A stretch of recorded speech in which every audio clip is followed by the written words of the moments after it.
Ok, chicos, vamos a ver. En esto necesito que me pongan un montón de atención. Es un tema que es sencillo, pero sí hay que ser muy cuidadoso, muy cuidadoso. Entonces, vamos a ver. Tema se llama activos financieros de corto plazo, entonces vamos a hablar básicamente como de inversiones temporales, ¿verdad? Vamos a tener, como decir, tres grandes actores, digámoslo así, en este tipo de, o en este tema, que es el inversionista, que es el que compra un título valor y que tiene un excedente en efectivo que quiere poner a trabajar y entonces decide comprar un título valor. Tenemos el emisor, que el emisor es quien emitió el título, que pudo haber sido una empresa, pudo haber sido un banco, pudo haber sido un gobierno, y ahora lo vamos a ver con más detalle. Y tenemos también el intermediario. El intermediario es un asesor, ¿verdad? Normalmente son los puestos de bolsa, ¿verdad? Que van a intervenir para ayudar tanto al emisor como al inversionista a lograr una compra efectiva. Otros conceptos que vamos a tener acá que son muy importantes y que deben aprendérselo desde ya para poder entender la materia es lo que se conoce como valor nominal, par, principal o facial. Todos esos son sinónimos, chicos. Cuando yo les hablo de nominal, par, principal o facial, les estoy hablando exactamente lo mismo. Cualquier duda, por favor, me levantan la mano y con mucho gusto la aclaro. ¿Qué es el valor nominal? Es el valor que está impreso en el título. Es el valor por el cual se emitió el título, ¿ok? Este valor, quiero que eso sí tomen nota, se utiliza principalmente para tres cosas, ¿ok? Tres cosas. Número uno, calcular los intereses. Número dos, calcular los porcentajes de dividendos. Y número tres, para las variaciones en el valor de los títulos. Este valor no cambia, chicos. Es un valor que se mantiene constante a través del tiempo. Es el valor con el cual se imprimieron los títulos. Sí, José Monge. Sí, profe, perdón, es que no escuché la tercera razón. ¿Podría repetir, por favor? Sí, aquí está, véalo. Calcular los intereses, calcular los dividendos, los porcentajes de dividendos y para las variaciones en el valor de los títulos, ¿ok? ¿Está claro? José, Sí, profe, gracias. con gusto. Después vamos a tener otro valor que es diferente a este, que es el valor razonable o de mercado. ¿Y qué es el valor razonable o de mercado? Es, vamos a decirlo en términos muy sencillos, es el valor que yo estoy dispuesto a recibir y otro está dispuesto a pagar. En palabras muy simples, es el valor de venta de los títulos. Y dice que es el importe por el cual puede ser intercambiado un activo o cancelado un pasivo entre un comprador y un vendedor interesados y debidamente informados en condiciones de independencia mutua.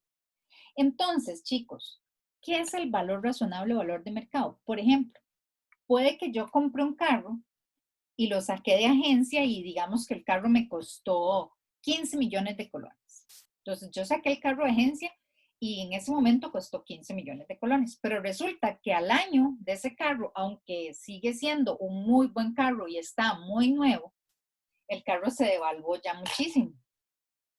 Porque recuerden que cuando el carro se saca de agencia pierde muchísimo de su valor. Entonces, el valor de mercado sería en el valor en el cual lo puedo vender después de ese año, digámoslo así.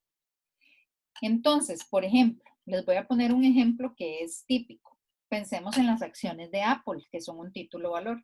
Entonces, tenemos las acciones de Apple.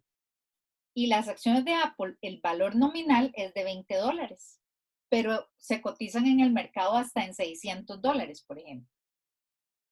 Entonces, el valor nominal es el que está impreso, son los $20. Y el valor razonable de mercado son los $600 o en lo que se está vendiendo en este momento.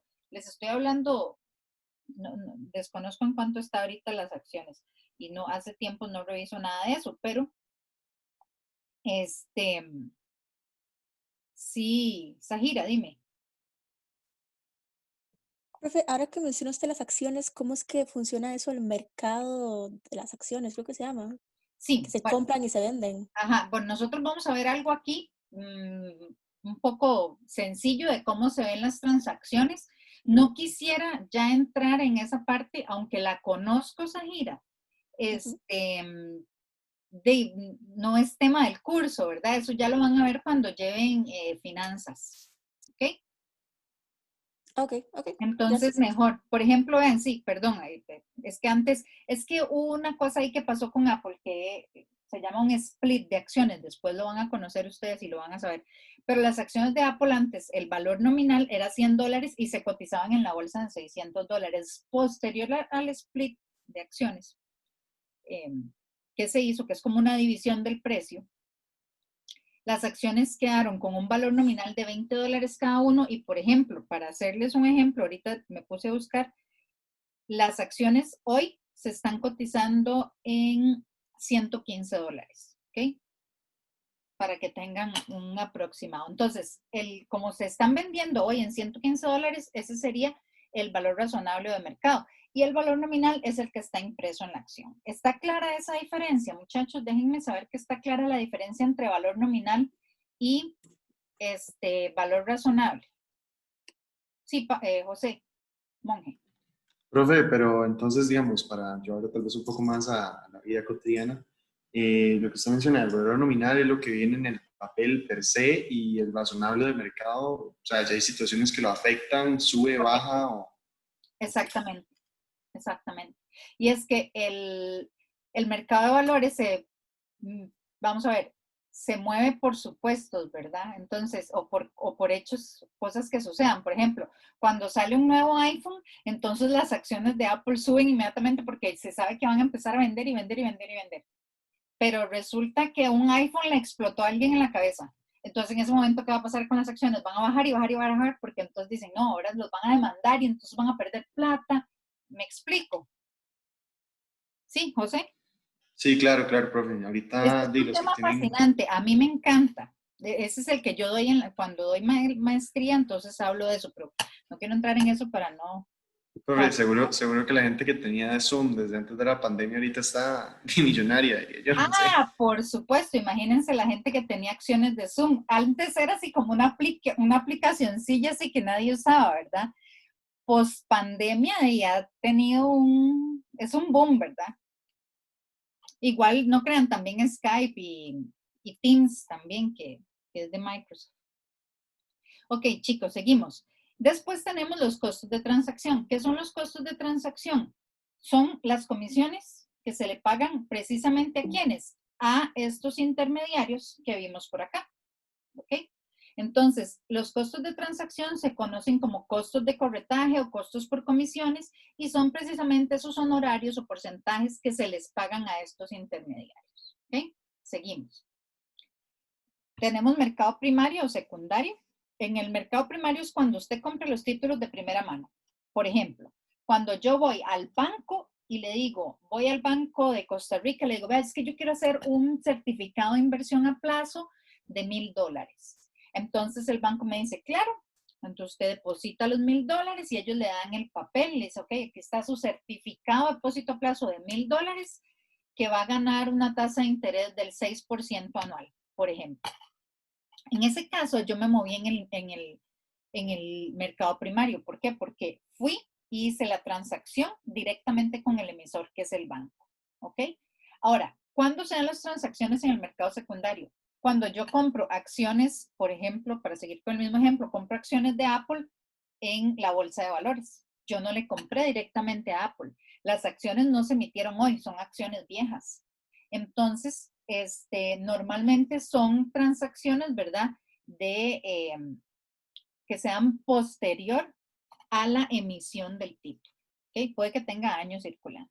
¿Está claro la diferencia entre mercado primario y mercado secundario, chicos? ¿Y por qué hoy nadie tiene foto? Muy poquitas. María Lourdes tiene una foto ahí con un cóctel muy rico. Adrián, Valeria. Vamos a ver. Muy bien, excelente, chicos, seguimos. Seguimos con los conceptos. Esto ustedes lo tuvieron que haber estudiado cuando hicieron el resumen. Tenemos un instrumento financiero. ¿Qué es un instrumento financiero? Bueno, es cualquier contrato que da lugar a un activo financiero. ¿Ok? Cualquiera. En una entidad y a un pasivo financiero en otro. O sea, un instrumento financiero es, por ejemplo, el certificado. El certificado que fui a abrir al BCR. De la anterior definición surgen varios conceptos relacionados, como son activo financiero, pasivo financiero e instrumento de patrimonio. Entonces ya los vamos a explicar. ¿Qué es un activo financiero? Bueno, aquí está un poquito de tecnicismo, ¿verdad? Porque esta definición proviene de la norma. Entonces, dice que un activo es cualquiera, un activo financiero es cualquiera que sea efectivo, o sea, plata, un instrumento patrimonio de otra entidad. ¿Qué quiere decir esto? ¿Qué es patrimonio, chicos?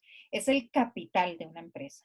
Entonces, un instrumento de patrimonio de otra entidad, ¿qué puede ser? Que digamos, mi empresa, Los Patitos, compró acciones de las vaquitas. Entonces, si Los Patitos tiene acciones de las vaquitas, esas acciones de las vaquitas son un activo financiero que tiene en su poder Los Patitos S.A. Después tengo un derecho contractual a recibir efectivo u otro activo financiero de otra entidad. Por ejemplo, que yo tengo un certificado, un papel que dice, bueno, dentro de tanto tiempo usted va a recibir tanto dinero de X empresa. Un derecho contractual a intercambiar activos financieros. Por ejemplo, que yo diga, bueno, o que diga, este contrato le da lugar para que en el futuro usted pueda obtener una máquina de la otra entidad. Y la otra es cuando son instrumentos o me da lugar a que yo obtenga en el futuro acciones de otra empresa. ¿Okay? Entonces, vean que esto es algo que yo tengo derecho a algo en el futuro o actualmente, básicamente. Lo que para una empresa es un activo financiero, chicos, para otra puede ser o un pasivo financiero o un instrumento de patrimonio. Por ejemplo, si fue una emisión de bonos, si una empresa emitió bonos, lo que para mí un bono, si yo compré el bono y yo soy el inversionista, para mí ese bono es un activo financiero. Pero para la empresa que emitió el bono es un pasivo financiero. ¿Ok? Entonces, un pasivo financiero para ellos más bien va a ser la obligación de en el futuro entregarle algo al que lo compró. ¿Ok? O bien, si son acciones, lo que para mí es un activo financiero, que por ejemplo, siguiendo con el mismo ejemplo, son las acciones de las vaquitas S.A., esas acciones para las vaquitas S.A. son un instrumento de patrimonio. Entonces, sí, vean que trabaja básicamente como la ecuación contable. Lo que para mí es un activo, para el otro es o un pasivo o un instrumento de patrimonio. ¿Ok? ¿Está claro ese concepto, muchachos? Que lo que para uno es un activo, o sea, lo que para el inversionista es un activo, para el emisor es o un pasivo o un instrumento de patrimonio. Es decir, lo que a mí me da derecho a recibir algo, a otro le da la obligación de darme algo. Sí, Zahira. ¿Me podría darme un ejemplo para que me quede más claro, por favor? Sí, precisamente de las acciones. Por ejemplo, si yo soy Patitos, y yo compro acciones de vaquitas, entonces las acciones que yo tengo en mi poder, para mí son activos financieros. Y para las vaquitas son instrumentos de patrimonio. ¿Ok? Ahora, otro ejemplo. Supongamos que yo igual Los Patitos compré unos bonos de, no sé, de las carteras S.A. ¿Ok? Entonces, para las carteras S.A., los bonos son un pasivo financiero y para mí un activo financiero. O sea, para el inversionista es un activo y para los emisores es o un pasivo o un patrimonio o un instrumento de patrimonio. Gracias. ¿Ok? Con gusto. Seguimos, chicos. Ahora, resulta que yo les estaba hablando a ustedes aquí, mire, que es qué títulos y qué títulos y qué títulos. Bueno, hay muchos tipos de títulos. Dice, una empresa normalmente posee varios títulos valores de distintos tipos. Estos se agrupan y se les llama portafolio o cartera de títulos negociables. ¿Ok? Entonces, de hecho, así es como se van a llamar nuestros títulos, nuestra cuenta donde vamos a tener esos activos financieros se va a llamar inversión en títulos negociables. Ya lo vamos a ver acá. Y dentro de esas inversiones de títulos negociables yo puedo tener varias cosas. Y aquí, otra vez, mucha atención, chicos.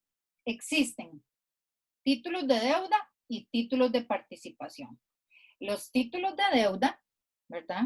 Van a, y también vean qué curioso, los títulos de deuda, chicos, y lo voy a agregar aquí para que sea más bonito. Los títulos de deuda van a ser, esto, los títulos de deuda van a ser, por lo general, pasivos financieros. Para la otra compañía, ¿verdad? Y los títulos de participación, creo que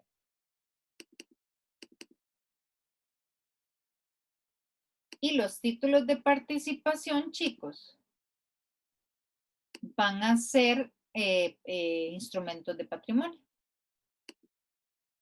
Vamos a dejar este aquí, vamos a ponerle otro. Que sea algo que sea más bonitillo. Este, okay. Y este otro. Sí, Jocelyn.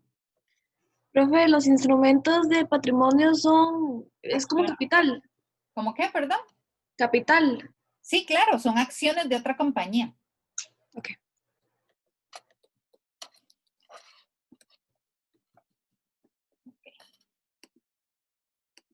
Voy a dejarlo aquí. Mira, escribí mal ahí, ya lo voy a acomodar. Tengo un toquecito.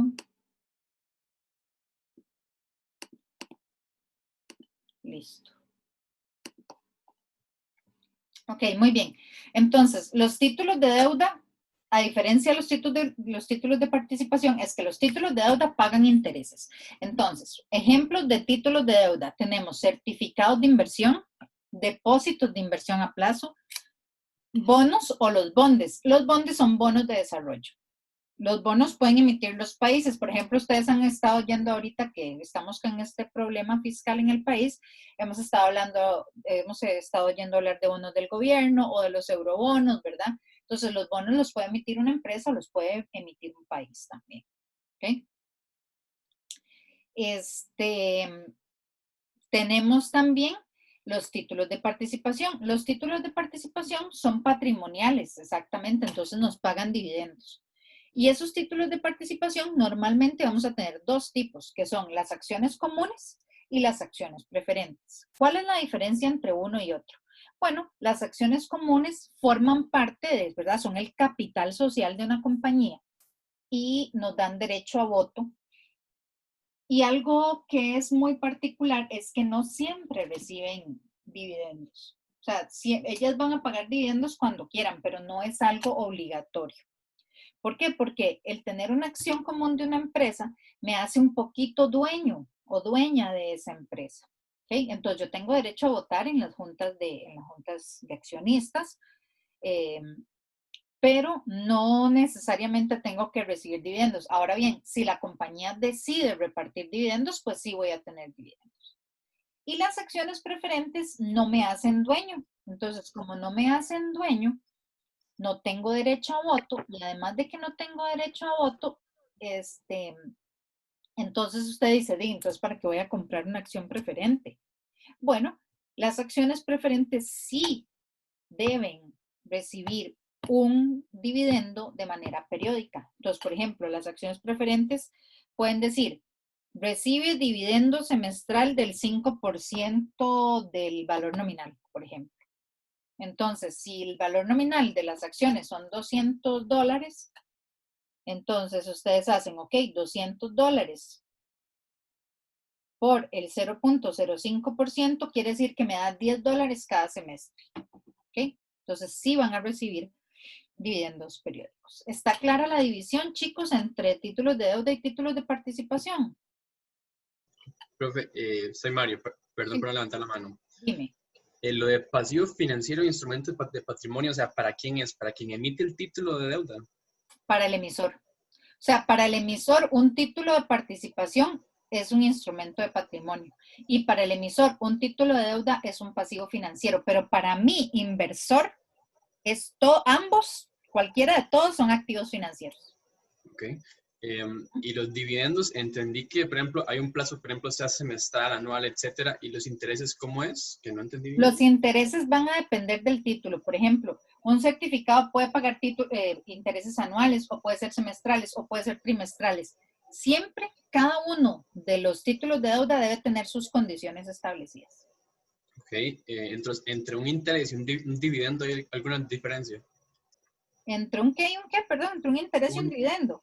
Ajá, un interés y un dividendo. Sí, bueno, básicamente en los comunes es que se recibe cuando haya o cuando quieran pagar. O sea, no hay obligación de recibir dividendos. Uh-huh. Y los intereses, ¿verdad? Normalmente es un porcentaje del valor nominal. En esto tal vez es muy parecido, ¿verdad? Solo que unos se llaman dividendos y otros intereses. Pero el interés siempre se va a recibir. En los preferentes puede que sea cada 6 meses o cada año. Este va a ser trimestral o cuatrimestral o semestral o anual. Okay, básicamente porque los intereses provienen de títulos de deuda y los dividendos de títulos de participación. Ok. Uh-huh. Por ahí Jocelyn tenía la manita levantada. Dime, Jocelyn. Profe, ¿a qué se refiere con derecho a voto? Muy importante, a que usted tiene derecho de emitir su opinión, ¿ok? Dentro de una junta directiva. O sea, por ejemplo, qué sé yo, dicen, vamos a decidir vender la línea de productos cosméticos, no sé, alguna línea de productos cosméticos, de labios. Entonces, usted, Jocelyn, como dueña de una acción, usted tiene derecho a decir sí o no, ¿ok? O sea, tiene derecho sobre las decisiones de la compañía. Ok, y los que son acciones preferentes no tienen derecho. No. Ellos solamente compran acciones. Exacto, ellos solo compran una acción y ganan por la variación en el precio de la acción o ganan por los dividendos que perciben. Y por eso reciben dividendos, Exacto. porque nada más compran. Porque no tienen derecho a voto. Ok. Uh-huh. Y por ahí alguien más tenía la mano levantada. Esteban. Pero bueno, me queda muy claro los títulos de deudas bondes. Los bondes es un nombre, Esteban. Son bonos de desarrollo, ¿verdad? Normalmente son de un país, o sea, los emite un gobierno, por ejemplo, para lograr hacer un proyecto. Por ejemplo, qué sé yo, que al gobierno de Costa Rica se le ocurra emitir bonos para poder desarrollar el proyecto del tren, por ejemplo. ¿Ok? Entonces, es una forma de financiarse de un país. Pero es lo mismo que los bonos, ¿no? Sí, tienen el mismo comportamiento, solo que unos son de desarrollo y otros no. Ok. Uh-huh. Gracias. O sea, el objetivo que cumplen es diferente, pero el comportamiento en cuanto a intereses y todo es igual.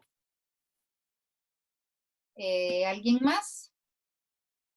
Muy bien, seguimos. Ok, entre los aspectos contables, las cosas que debemos saber es que las inversiones se registran al costo de adquisición. Es decir, si yo compro un certificado y ese certificado cuesta 5,000, pues lo voy a registrar por 5,000 y más los costos necesarios para que la transacción se dé. Digamos que tuve que pagar 100 ¿cómo es que se llama? Se me fue, de comisiones. Entonces, ese gasto por comisión sí lo voy a registrar aparte. Y muy importante que la cuenta que vamos a utilizar se llama inversiones en títulos negociables. Los gastos de transacción se registran de manera independiente, que es precisamente lo que les estaba diciendo ahorita. Y los intereses acumulados se separan del valor de compra. ¿Por qué hablo de intereses acumulados, chicos? Y aquí es donde vieran qué difícil que se me vuelve a mí el no tener una pizarra, porque yo deseara tener una pizarra para explicar este tema. Y se me dificultó muchísimo el semestre pasado, pero bueno, aquí tengo unas hojas listas como para ir explicando algunas cosas. José. Profe, yo sé que obviamente no es lo mismo, pero ¿por qué no como a veces, como cuando estamos haciendo ejercicios de mate, mis amigos y yo, como que usted puede compartir una pantalla en blanco y escribir o tipo hacerlo como con el Miras mouse, que no me queda bien, yo ya lo intenté, José. Ah, ok, ok. Bueno. O sea, digamos, hay una opción aquí, ¿verdad? De compartir. Ah, ¿no? Sí, esta. Vamos a ver. No, no sirve. Yo ya lo intenté, me han dicho que tal vez con el iPad, pero no lo tengo acá. Pero sí, yo, dice aquí, vamos a ver. Compartir pantalla. Hay uno que está en blanco, pero yo le doy y no me deja. Ok, parte de la pantalla, dice. No. Esto es otra cosa. No me deja, pero bueno, yo les voy a hacer aquí, ya yo tengo mis hojitas para hacerles eso. Necesito comprar una pizarra urgente porque sí, algunas cosas que me gustaría más, pues rayando. Ok, vamos a ver. Seguimos con los aspectos contables. Dice, como se indicó, la inversión se registra inicialmente el costo y los costos de transacción e intereses de manera independiente. Posteriormente, se reporta su valor de realización. ¿Qué quiere decir esto, chicos? Quiere decir que, por ejemplo, yo compré esa inversión en 5,000, pero resulta que ahora yo me fijo en la bolsa de valores y en la bolsa de valores dice que ahora mi inversión en lugar de 5,000 o se está cotizando en la bolsa en 6,000. Eso, y como dice, posteriormente se reporta su valor de realización. Yo lo que tengo que hacer es ajustar ese valor para que se vean 6,000. Pero a la vez que hago eso me va a dar, como yo lo tenía en 5,000 y ahora vale 6,000, ¿qué me da? ¿Una ganancia o una pérdida, chicos? Profe, ganancia. Y Una también, ganancia. perdón por interrumpir, pero es que no está compartiendo. Ah, perdón. Es que como estaba tratando de buscar eso. Ahora sí. Sí, ahora sí. Ok, muy bien. ¿Alguien más había levantado la mano o no? Vamos a ver. José, es el que me está hablando. Sí, profe, era eso, ahí no la había visto. Listo. Muy bien. Entonces, vamos con esto. Ok.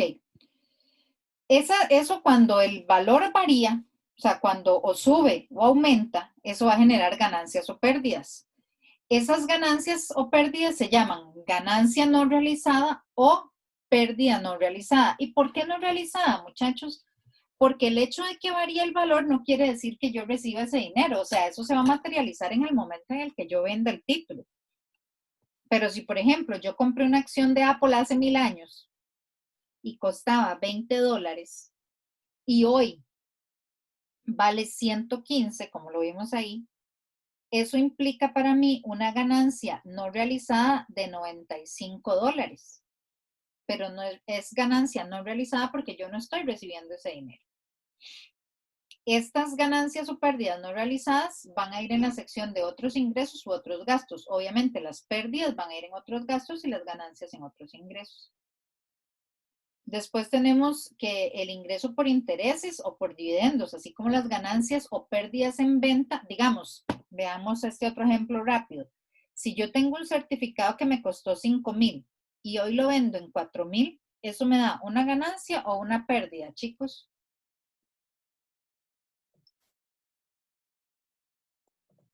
¿Mm? ¿Alguien que me quiera hablar? Pérdida. Mira, dime. ¿Tajira? ¿Me llamo a mí? Sí, Ah, perdón, no escuché. Una pérdida. una pérdida en venta de títulos.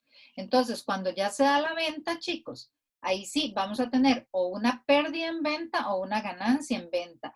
Igual, esas pérdidas van a ir a otros gastos y esas ganancias en venta van a ir a otros ingresos. ¿Ok? Otros aspectos que tenemos aquí, bueno, ya se los dije, que las pérdidas o ganancias en valuación van al estado de resultado integral y que igual las pérdidas o ganancias también van a ir al estado del resultado integral. Revelaciones. ¿Qué quiero decir con revelaciones, chicos? Las revelaciones es lo que yo revelo en los estados financieros sobre las inversiones.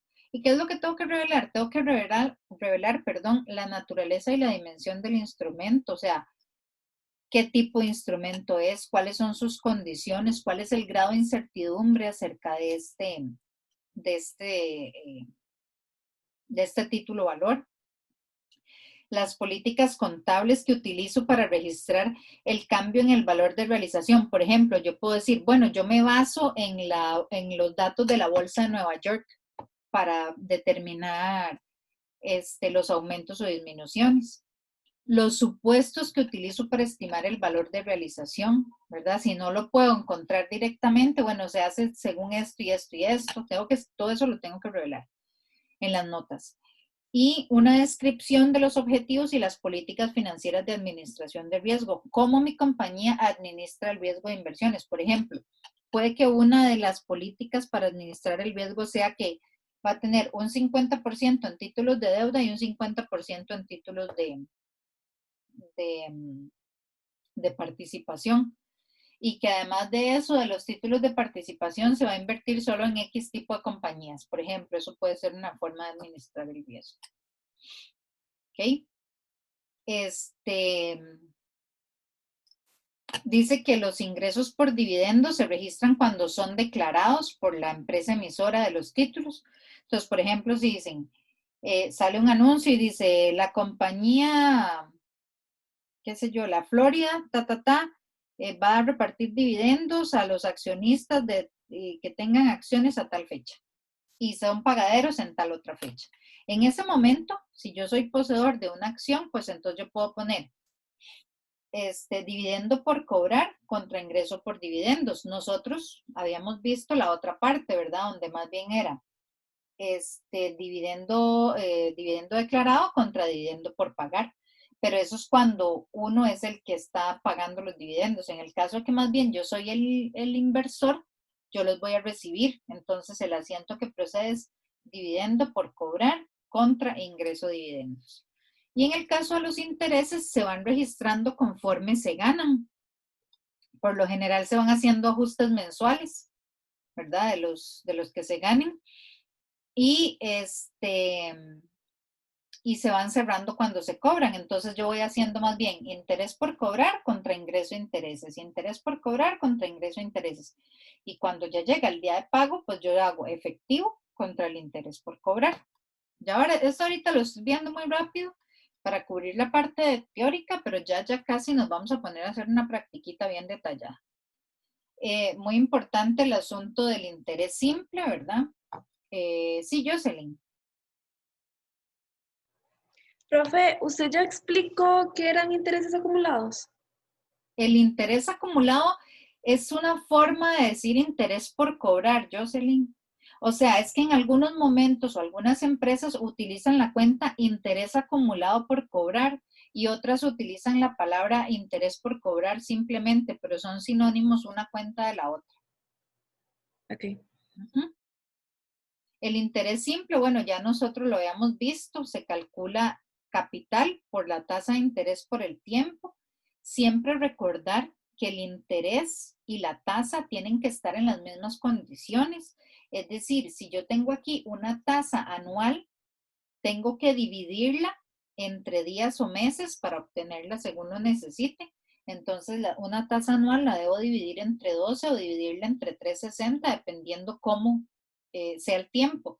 Si el tiempo son 14 días, pues entonces esta tasa es anual, yo la voy a tener que dividir entre 360. Recordemos, bueno, estas son algunas fórmulas que se derivan, pero no es nada importante. Recordemos también, que vamos a utilizar, esta es la que vamos a usar, entonces esta es la que nos interesa, que es interés ordinario, ¿verdad? Que son 360 días, cada uno de 30 días, siempre se cuenta así, que son de 30 días. Y ya habíamos visto, ¿verdad? Los diferentes títulos que teníamos. Otra cosa importante con respecto a este tipo de títulos es que, bueno, en Costa Rica, después de el cambio en la ley, que fue en julio de 2019, los títulos de deuda que pagan intereses estaban sujetos a un 8%. Después del cambio en la legislación, quedaron con un 15% de renta. Entonces, por ejemplo, si usted se ganó 100,000 colones en intereses, en realidad no se ganó 100,000, sino que le tiene que dar al Estado 15,000. Entonces, lo que usted se gana neto es 85. Por ahí me levantó la mano José. Dime. Sí, profe, dos cosillas. Si podría devolver la página para ver lo del interés ordinario. Y que también, si en Costa Rica, que usted nos está contando que, bueno, cambió el año pasado por la ley y todo, eso es independientemente de la utilidad de la empresa. O sea, puede ser Florida a Exacto. un emprendimiento que pagan lo mismo. Puede ser los patitos o la nación o quien sea, es lo mismo. Porque es una tasa porcentual. ¿Sí, José? Sí. ¿Okay? Es un impuesto único. O sea, ese es el impuesto que se le aplica. A los intereses es un 15% y a los dividendos también es un 15%. Entonces, una empresa cuando reparte dividendos a sus accionistas tiene que retener este 15% de renta y pagárselos a Hacienda.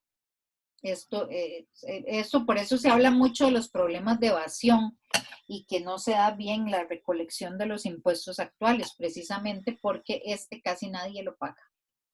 O sea, reparten la plata de las compañías sin sacar ese 15%. Ok, vamos a hacer una comparación entre una tasa bruta y una tasa neta. Una tasa bruta, chicos, es la que no le han aplicado el 15% y la tasa neta es a la que ya se le aplicó. Entonces, por ejemplo, vean, una tasa nominal o bruta, ¿verdad? Es de 24%. Eso es lo que dice el banco que me va a pagar. Pero como el banco me tiene que retener un 15%, en realidad no me va a pagar ese 24%. Me va a pagar ese 24 menos el 15, que es lo mismo que tomar la tasa y multiplicarla por el 85%. Es como decir, no me va a pagar el 100% del 24%, me va a pagar el 85% de 24%. Entonces, eso me da en este caso un 20,4%. Esta es la tasa neta o efectiva. Entonces, ¿cómo convierto una tasa nominal a una tasa efectiva? Multiplicándola por el valor que realmente gana. En este caso, en el caso de Costa Rica, un 85%. Chicos, ¿está claro cómo convertir una tasa bruta a una tasa neta? Multiplicando por el 85%. Muy bien. Excelente, muchachos. Seguimos.